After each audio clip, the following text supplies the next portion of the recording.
जय हिंद प्यारे बच्चों।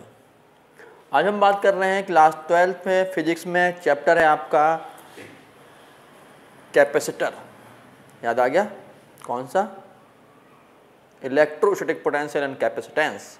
और टॉपिक है लास्ट आपका कि यदि किसी पैरेलल प्लेट कैपेसिटर के बीच में हमने एक डाइलेक्ट्रिक स्लैब डाल दी।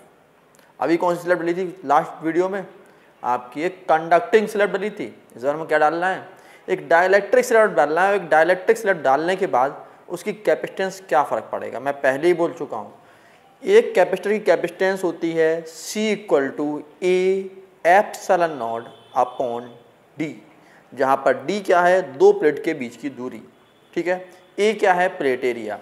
यदि मैंने इसमें एक डाइलेक्ट्रिक डाल दिया तो उसकी डाइलेक्ट्रिक से K टाइम्स बढ़ जाती है, ठीक है ना।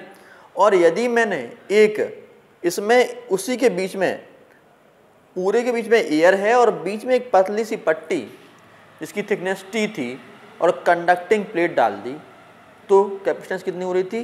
C न्यू, नई कैपेसिटेंस बन रही थी C old upon 1 - D upon T, जहाँ पर T क्या था? थिकनेस, ठीक है। आज हम बात कर रहे हैं उस कंडक्टिंग प्लेट नहीं डाल ली है, इस बार में क्या डाल ली है? डाइलेक्ट्रिक स्लैब डाल दी। सब कुछ सम कंडीशन वही है, बस डाइलेक्ट्रिक क्या है आपको पता है। Dielectric are basically insulator, but electric field में यदि हम डाइलेक्ट्रिक को रख दें तो वो क्या प्रोड्यूस कर देते हैं? थोड़ा सेपरेशन ऑफ चार्ज हो जाता है। कंडक्टर में क्या होगा? कंडक्टर में चार्ज सीधा कहाँ पहुँचता है? बाउंड्री पे पहुँचता है। एक चार्ज यहाँ पर और एक चार्ज यहाँ पर, बाउंड्री पे पहुँचता है।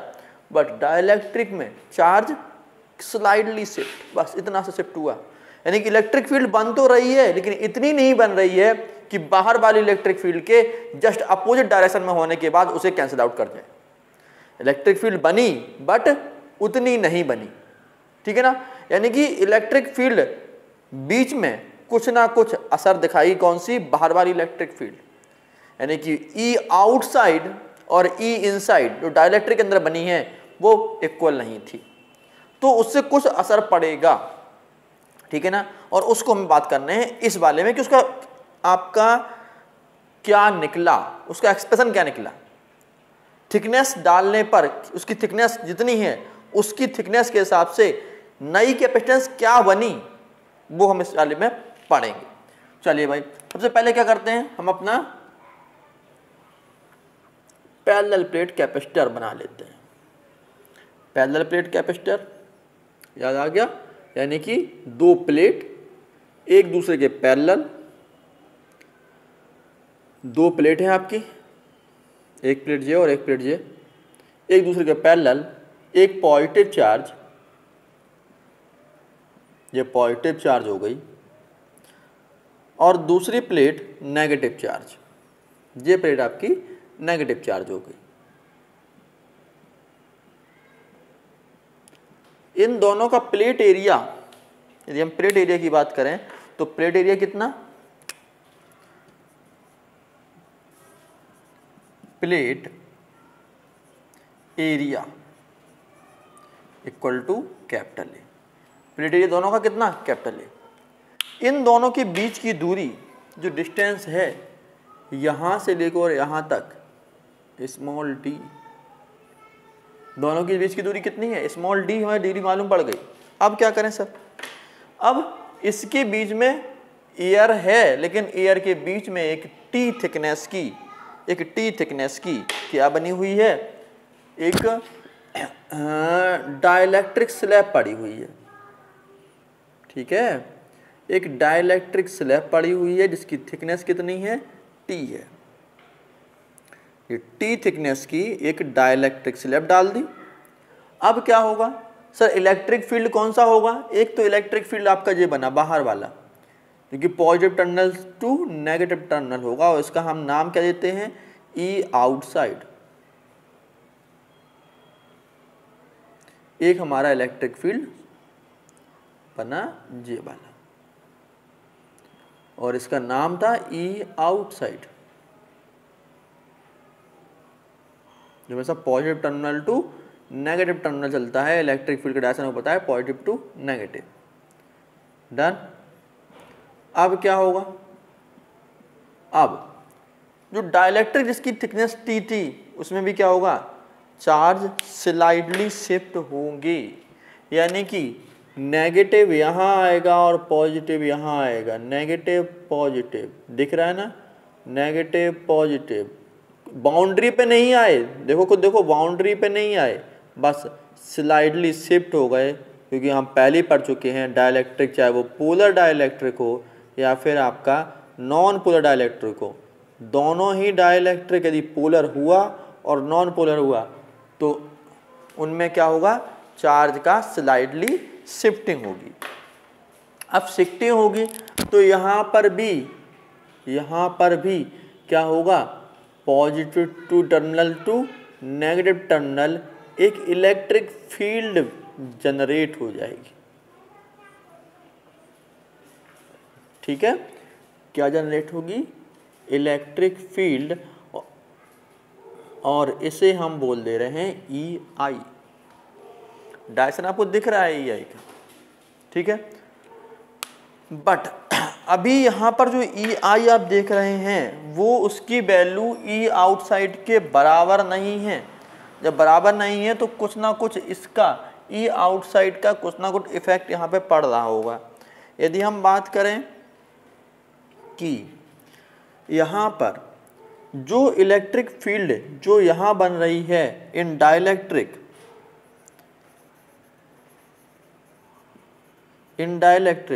इलेक्ट्रिक फील्ड किसके वजह से बन रही है, ई ड्यू टू पोलराइजेशन की वजह से बन रही है। किसकी वजह से बन रही है, क्योंकि डाइलेक्ट्रिक अपने आप पोलर डाइलेक्ट्रिक हो रहा है, ई पोलराइजेशन की वजह से बन रही है। ठीक है ना। यदि मैं ई नेट की बात करूं कि डाइलेक्ट्रिक टी थिकनेस में जो नेट ई है, ई नेट कहाँ पर, टी थिकनेस में, तो वो कितनी होगी, E outside minus E due to polarisation. किस जगह की बात करा जा रहा हूं मैं कह रहा हूं टी डाइलेक्ट्रिक के अंदर की बात हो रही है जी, इस वाले डाइलेक्ट्रिक के अंदर की बात। ठीक है। यदि आपसे कही जाए कि B की वैल्यू कितनी होगी, P मींस पोटेंशियल की वैल्यू कितनी होगी, तो आपको पोटेंशियल पता है सर, V इक्वल टू हमें पता है, V इक्वल टू आप पढ़ चुके हो ऑलरेडी कि V इक्वल टू होता क्या है। यदि यह पता है, एक चीज आपको मैं बता चुका हूं, E equal to dV over dr। यहाँ से V इक्वल टू क्या होगा, E इंटू आर, दिख रहा है। तो यहाँ से V इक्वल टू होगा E आउटसाइड, कितना बेटा, E आउटसाइड कितने एरिया में वर्क कर रहा है सर, E आउटसाइड काम कर रहा है D माइनस टी, जी आपका पूरा D है, इसमें T निकाल दीजिए, प्लस इसमें भी तो कोई इलेक्ट्रिक फील्ड काम कर रही है, बट उसकी वैल्यू 0 नहीं है, और उसका डायरेक्शन किधर होगा, positive terminal to negative terminal, क्योंकि ये बहुत वीक इलेक्ट्रिक फील्ड बन रही है। ठीक है ना। तो प्लस कौन सा, E due to polarisation minus, यानी कि E नेट, इस वाली बात कर रहे हैं, और इसकी वैल्यू जो होगी वो कितनी होगी, इसकी वैल्यू होगी E आउटसाइड अपॉन K, जहाँ पर K क्या है, डाइलेक्ट्रिक कांस्टेंट, जहाँ पर K क्या है, डाइलेक्ट्रिक कांस्टेंट। और इस कितने में काम कर रहा है, इसमें T का D E into V equal to क्या होता है, E इंटू डी आर, कितने में काम कर रहा है, कितना एरिया, कितने दूरी पे काम कर रहा है, वो T दूरी पे काम कर रहा है। ठीक है ना। ये आपका V निकल के आ गया, बात समझ में आ गई। यदि इसमें से हम E नोड कॉमन ले लें तो हमारे पास V इक्वल टू कितना हो जाएगा, E नोड ब्रैकेट में D माइनस टी, एक simple bracket, plus T upon K, जहाँ पर K क्या है, K जा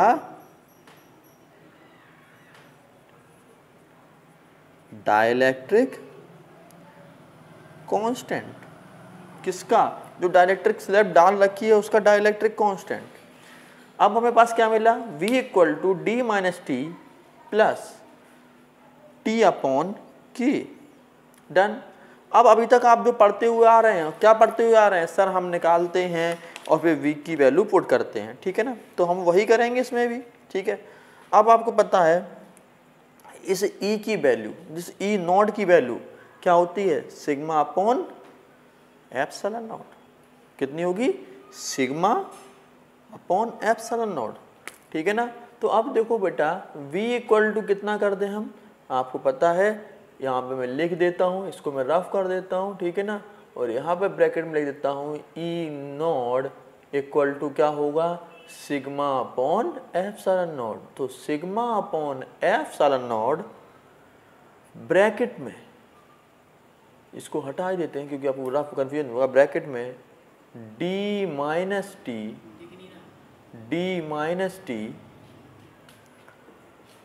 plus T upon K bracket 1, और यहाँ पर आप अपना लिख सकते हैं E equal to sigma upon epsilon nought, sigma upon epsilon nought, ठीक है।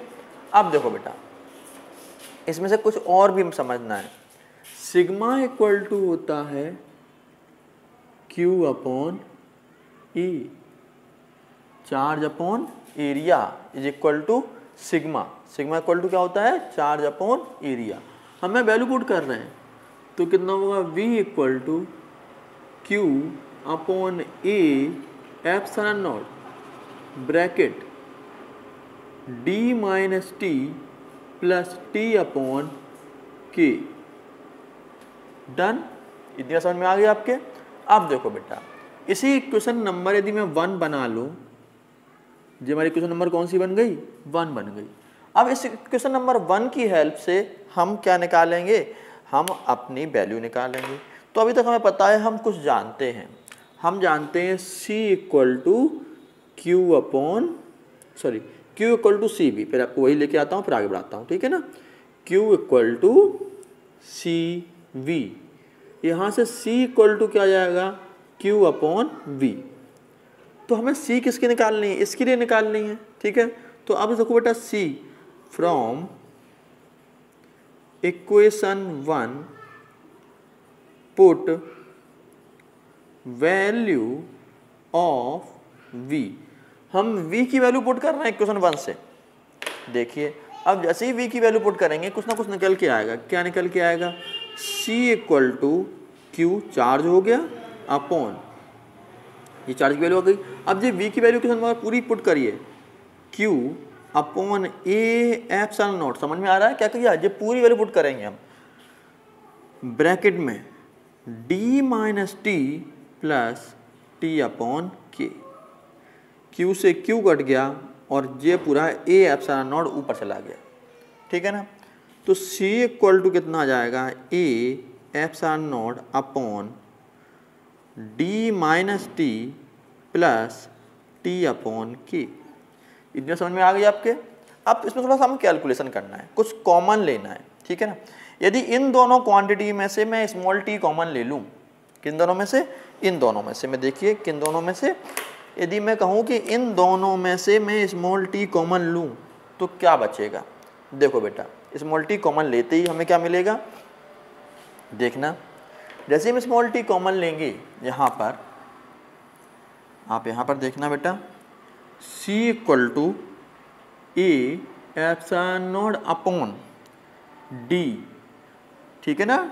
अब जैसे ही माइनस का स्मॉल टी कॉमन लिया तो क्या बचेगा, इसमें तो 1 बचेगा, ठीक है ना।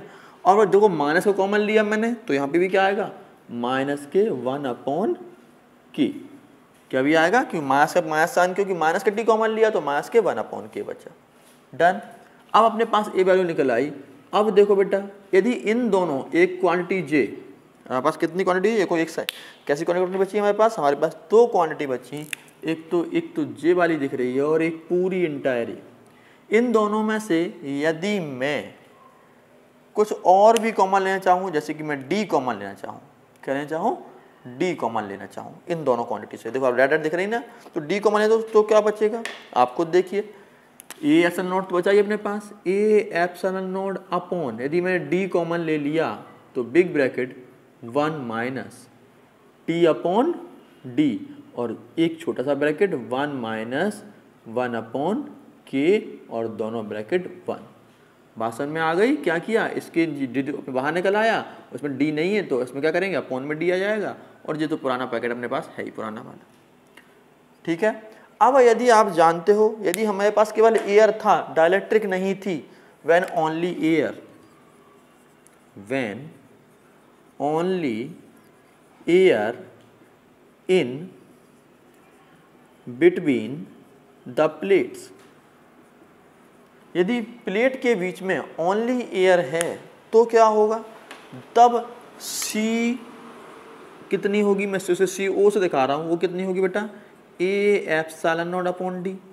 अब देखो आप, क्या जी आपको ए एप्सिलॉन नॉट अपॉन डी दिख रहा है ना, तो इसके पे हम क्या लगा सकते हैं, सी एयर। ठीक है ना। तो अब आपके पास नई क्या बनी, इसको मैं सी एयर लिख रहा हूँ यहाँ पे, ठीक है ना, सी एयर। तो अब आपकी नई इक्वेशन क्या बनी, जो नई फॉर्मेशन आई, सी डैश यानी कि सी न्यू, कब, जब डाइलेक्ट्रिक रख दिया हो। तो क्या बना, C new equal to C air upon, bracket में ये पूरा ब्रैकेट यानी कि 1 minus T upon D, bracket 1 minus 1 upon K, बस यही आपका डेरिवेशन है इसका। बात समझ में आ गई? मैं एक बार और समझाता हूँ जल्दी जल्दी, फिर आपका समझ में आ जाएगा कैसे। सबसे पहले हमें पढ़ना क्या है, capacitance of a parallel plate capacitor with dielectric slab. एक डाइलेक्ट्रिक रखी हुई है, ये आपकी डाइलेक्ट्रिक स्लैब है। कौन सी स्लैब है, ये आपकी कौन सी स्लैब है, डाइलेक्ट्रिक, डाइलेक्ट्रिक स्लैब। और डाइलेक्ट्रिक स्लैब की आप पढ़ चुके हो, डाइलेक्ट्रिक स्लैब में क्या होता है, दो तरह की होती है, एक पोलर डाइलेक्ट्रिक और नॉन पोलर। दोनों ही इलेक्ट्रिक फील्ड में रखने पर क्या कर देते हैं, चार्ज का सेपरेशन कर देते हैं। तो उन्होंने चार्ज का सेपरेशन किया, स्लाइडली शिफ्ट किया। Dielectric are basically insulator, directly क्या होते हैं, इंसुलेटर होते हैं। तो उन्होंने छोटा सा, देखो बाउंड्री पे नहीं आए चार्ज, थोड़ा शिफ्टिंग हुई है। तो इन डाइलेक्ट्रिक इलेक्ट्रिक फील्ड, किसकी इलेक्ट्रिक फील्ड क्या हुई, electric field due to polarization. तो अंदर डाइलेक्ट्रिक के अंदर ई नेट कितना होगा, E outside minus E P, और इसकी वैल्यू कितनी होगी बेटा, इसकी वैल्यू होगी कितनी होगी, ई आउटसाइड अपॉन के, इतनी होगी, कितनी होगी, ई आउटसाइड अपॉन के। तो V इक्वल टू क्या होता है, V इक्वल टू होता है E into D R, E into D R plus E upon K into T. ठीक है ना। अब आते हैं V equal to E bracket में D minus T upon T upon K. जब हमने यहाँ पर वैल्यू पुट करी किसकी, देखो इन दोनों में से E कॉमन ले लिया, बस ये वैल्यू निकल आई। अब V equal to sigma upon epsilon naught D minus T plus T upon K, क्या हुआ, इस एफ ई की जगह पर, ई की जगह पर हम क्या लिख सकते हैं, सिग्मा अपॉन एप्सिलॉन नॉट रख दिया। सिग्मा इक्वल टू कितना होता है, क्यू अपॉन ए, तो क्यू अपॉन ए रख दिया, और एप्सिलॉन नॉट यहाँ पे एप्सिलॉन नॉट है ही, D minus T plus T upon K. ठीक है ना, सिंपल वैल्यू। अब इस v की वैल्यू हम क्या करेंगे, आपको पता है q equal to C V, तो c equal to Q upon V. ठीक है ना, तो q अपॉन वी किया, तो q की जगह पे q आ गया, q upon A epsilon not. कहाँ से आया, ये पूरी v की वैल्यू पुट करिए, q upon A epsilon not D minus T और t अपॉन के। ठीक है ना, q से q काट दिया आपने, जब काट दिया तो क्या बचा, ये ऊपर चला जाएगा। रूल तो ये कहता है ये कहाँ जाएगा, ऊपर की तरफ आ जाएगा। ठीक है ना, तो जो ऊपर की तरफ गया तो ए एप्सिलॉन नॉट, इनमें से हमने इन दोनों क्वांटिटियों में से केवल इन दो से, लास्ट टू से, ठीक है ना, टी कॉमन ले लिया। अब जैसे ही टी कॉमन ले लिया तो क्या बचा, वन। देखो टी लेंगे तो यहाँ पे कितना, वन है, और देखो जब माइनस का टी कॉमन लिया तो यहाँ पे माइनस आएगा, तभी माइनस माइनस प्लस होने चाहिए थे, तो माइनस किया 1 अपॉन टी। ठीक है, यहाँ से देखिए बेटा, इन दोनों अब दो टाइप की क्वांटिटी बच गई, इन दोनों क्वांटिटी से हमने डी कॉमन ले लिया, तो डी कॉमन लेते ही हमारे पास ये बचा। और जो हम पढ़ चुके हैं ऑलरेडी, जब एयर हो तो ए एप्सिलॉन अपॉन डी होता ही होता है, हम पढ़ चुके हैं ऑलरेडी। तो इसके यहाँ पे हम इस जो रेड दिख रहा है, इसके पे हम क्या लिख सकते हैं, हम लिख सकते हैं सी एयर, कैपेसिटेंस इन एयर, और नीचे आपका सेम वैल्यू आ गई। This is a capacitance of a capacitor when dielectric slab is introduce. बेटा इसके साथ तुम्हारा चैप्टर खत्म हो रहा है, एकदम लास्ट चैप्टर का पॉइंट था। इसके बाद आपको एक फॉर्मूला और मैं बता देता हूँ कि क्या आपका फॉर्मूला है। ठीक है, यदि आपको चाहो तो 1 मिनट का फॉर्मूला होगा, तो 1 मिनट के फॉर्मूले में मैं आपको एक फॉर्मूला बना रहा हूँ, डेरिवेट नहीं करना है, वो सिलेबस में है भी नहीं। तो फिर क्या है सर, देखो समझा देता हूँ। पहले तो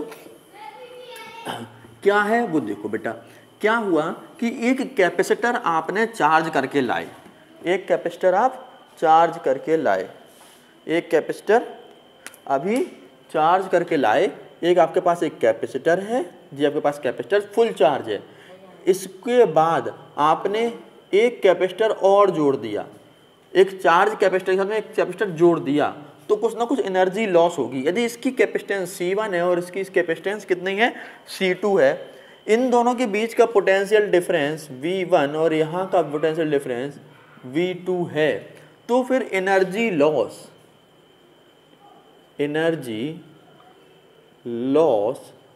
इन combination of this कैपेसिटर,